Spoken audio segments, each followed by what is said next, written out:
Now let's do the other two thumbnails. So let's click on the middle one, the Takahe. Select it. Go to Convert to Button. Now it's a button. We're going to click in here, name it, I think this should be a 2 thumb. And the event is on click. And then the third one,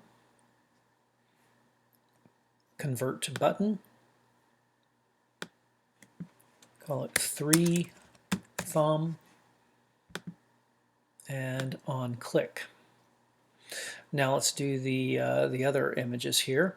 So the one here in the back is the Harris hawk, and you can't see it because the other two are in front of it, but we know it's there. So we're going to click on that. We're going to click on Convert to Button, and this one we're going to call one, let's say one big. And this will also be on click, but we want to add the feature here of hidden until triggered. And what that means is that when the viewer comes to this page, we don't want them seeing these 3 images. What we want this to be a blank space until they click on it. And that's what the hidden until triggered will give us. Okay, so that's the first one. Now let's click on our Takahe. It looks like we've got him selected there. Convert to button. That's going to be too big. Too big. On click, hidden until triggered. And then let's do our last one, which is going to be the parrot. Convert to button. We'll call this 3 big on click and hidden until triggered. Now that we have our buttons set up, we need to create the animations or the actions that go in between them. And this can seem a little bit complicated, but the important thing is to just kind of take a step back and think about, for each one of these buttons that we've created, what is it that we want it to do when we click on it? Okay, so let's look at our first one here, the Harris hawk, which is 1 thumb. Okay, so our first thumbnail button is the one we're going to work with first. Now, keep in mind that the way we set this up is that when the viewer lands on the page, they'll see the text, they'll see this background image of the flamingo, they'll see the thumbnails, this copy here, that tells them to click, but they're not supposed to see these 3 images. That's why we set these as hidden until triggered in the buttons. So what we want this image to do is that when you click on it, it should show the larger image of the Harris hawk, which is the one that's hiding behind here. Now, if we want to see a preview of what we have, we can do that in the interactive features. And right down here at the very bottom of this, there is it looks like a little video player icon. It's quite small, but it's your preview spread for e-publishing. So if we click on that, it takes a little second to come up. Let's see if I can drag it and make it a little bit bigger.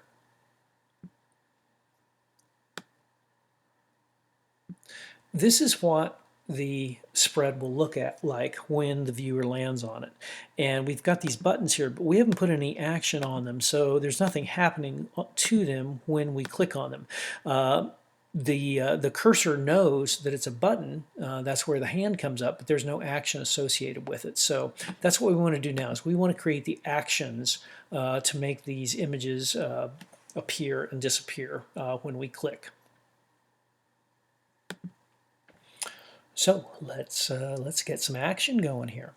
So we're going to create an action for this thumbnail wherein when we click on it, it should make the larger image appear.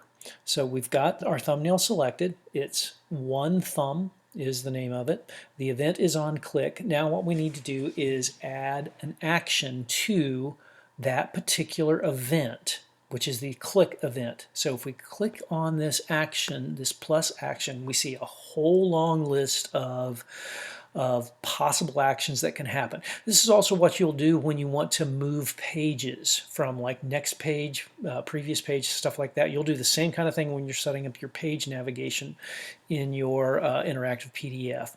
But the one that we want to do for this particular action is the show, hide, buttons, and forms. And we click on this, and now we see another whole set of options that comes up here that is the listing of all the available options that we have, which are the 6 different buttons that we have created on this page. So what do we do with all of this information? Let's figure this out. If we look at this, we see that our 3 thumbnails and our 3 big images, all of these are buttons, they all have an X next to them. And X, if we go down here and highlight the X, that means ignore. In other words, that means it's not part of the action that we're setting. Okay, the other options are in the little eyeball there that says show, and then the middle option is the eyeball with the slash through it, which is hide. So we've got 3 options: show, hide, and ignore. Now, what do we want all 6 images to do when we click on this thumbnail? These 3 images are already going to be visible, so we don't want them to change. So ignore is the appropriate choice for each of the 3 thumbnails, and that's the default choice. Now, for the 3 bigger images, remember they're going to be invisible at the time when we land on this page. Remember when we went to the e-publishing preview, these are going to be not visible. And so if their current action is that they're not visible, we don't really want this picture of the parrot to do anything when we click on the picture of the hawk. So we want to ignore, the parrot is 3 big, we want to ignore it.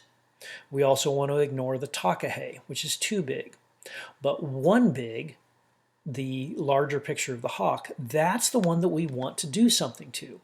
And so the action is when we click on this thumbnail, we want the bigger image of the hawk to appear. So we've got 3 choices: ignore, hide, and show. Let's try show. I think that's the one we want to work with. Okay, so ideally, if this works, when we click on the hawk, the bigger picture of the hawk should show. All right, let's do the same thing for the takahe.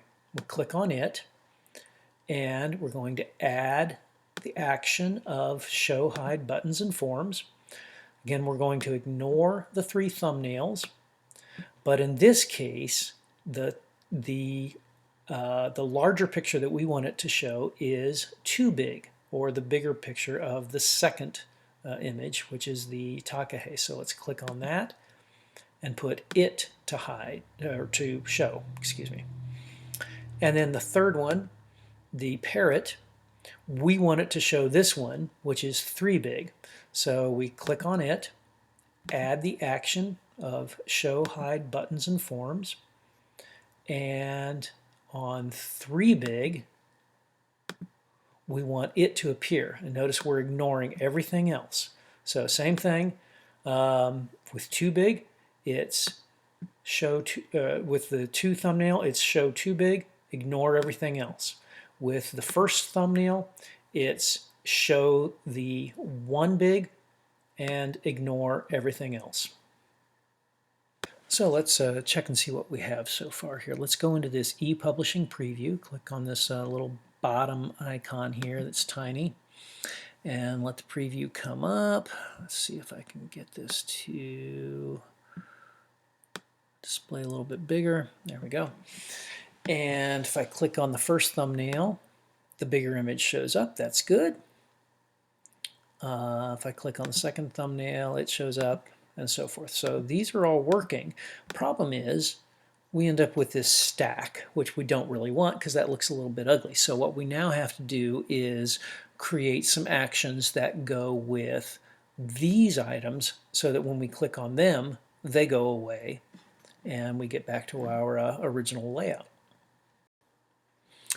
So let's go ahead and close this. So to get rid of these, if the way we made them appear when we clicked on the thumbnails was to set them as visible, which of these commands do you think we need to click on to make them invisible?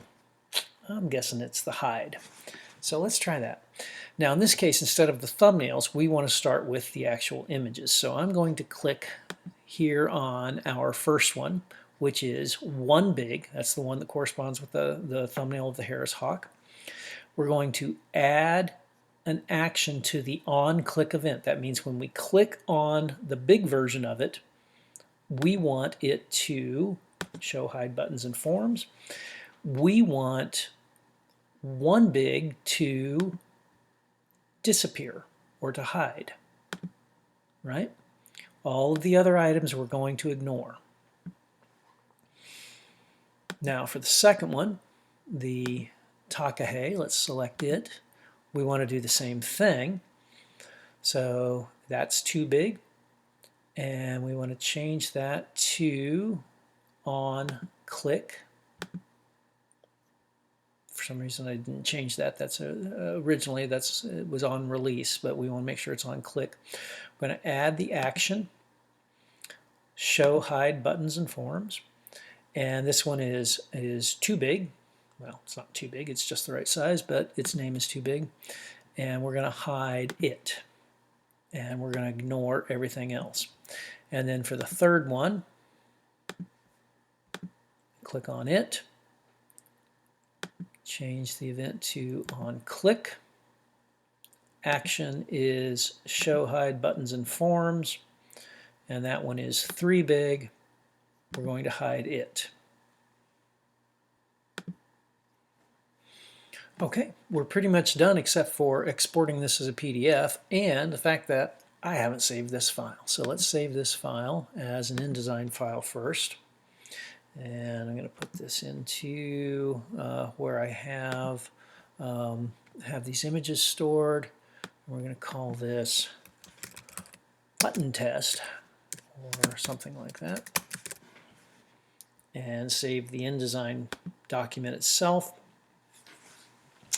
All right, now to export this as a PDF, what we want to do is go to our File menu and we don't want to do Adobe PDF presets because that's going to give us print PDFs. We want to go to File, Export. And then when the PDF comes up, we want to make sure that in the dialog box we've got PDF Interactive as our format, and that's going to save all these interactive features. Same thing as if you put hyperlinks in there, you're going to put a video in for your final project, all these kind of things. You need this format to be Adobe PDF Interactive. So let's go ahead and click Save. And then for now, all these defaults are just fine. We're just going to go ahead and say Export, and it's going to create our PDF. I have my computer's default settings for PDFs to display in this application right here, Adobe Acrobat. I would suggest you do the same.